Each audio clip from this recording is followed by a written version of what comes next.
Games can be won and lost in an instant, but also in how players recover from intense competition. With squads already drained from a full season of football, and certain stars such as Thomas Muller running around 12 kilometers per game, special measures are in order.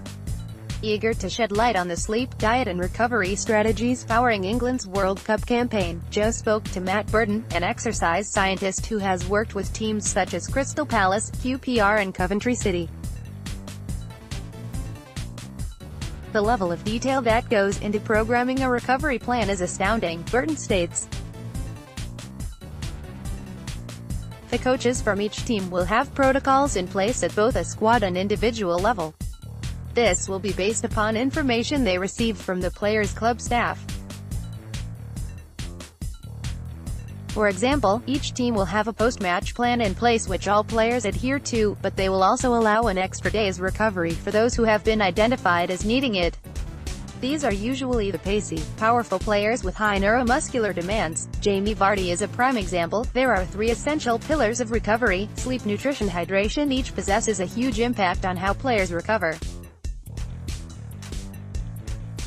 Sleep. You don't have to be Vardy, Harry Kane or Dele Alli to know how important sleep is. Less than 8 hours shut-eye a night increases injury risk, reduces growth hormone output and impairs brain function. That said, getting sufficient sleep during a tournament can be a difficult task. Players are away from home, in unfamiliar beds and shared rooms. This presents a challenge to any healthy sleep pattern they may have created back home.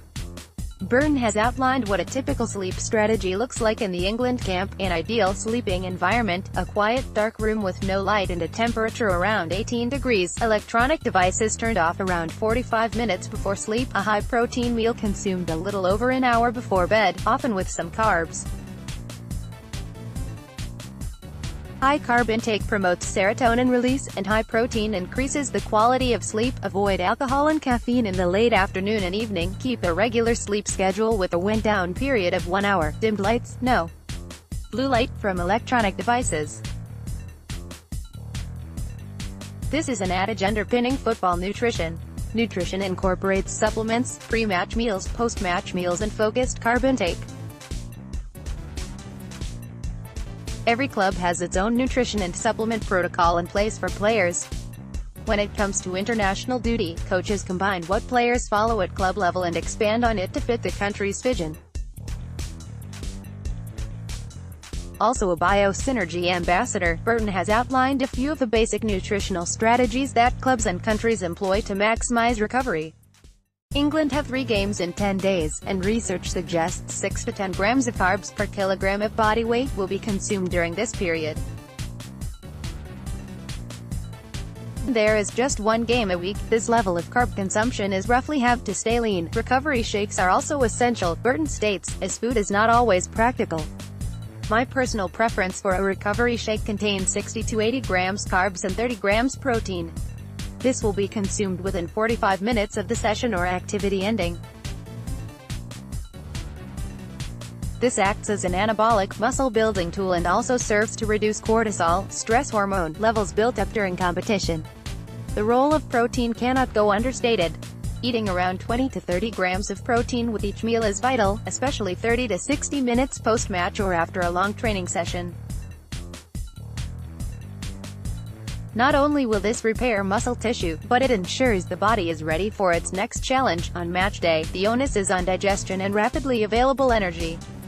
For a pre-match meal under 3 hours before kickoff, players will consume a high volume of carbs, some protein.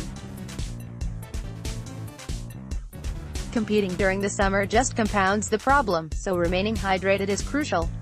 Dehydration can devastate a player's performance levels, reducing endurance, strength and concentration.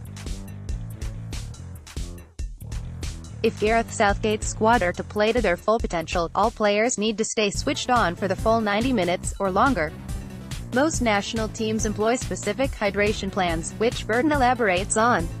Sweat rates are measured to ensure fluid intake outweighs sweat loss. Isotonic drinks are consumed.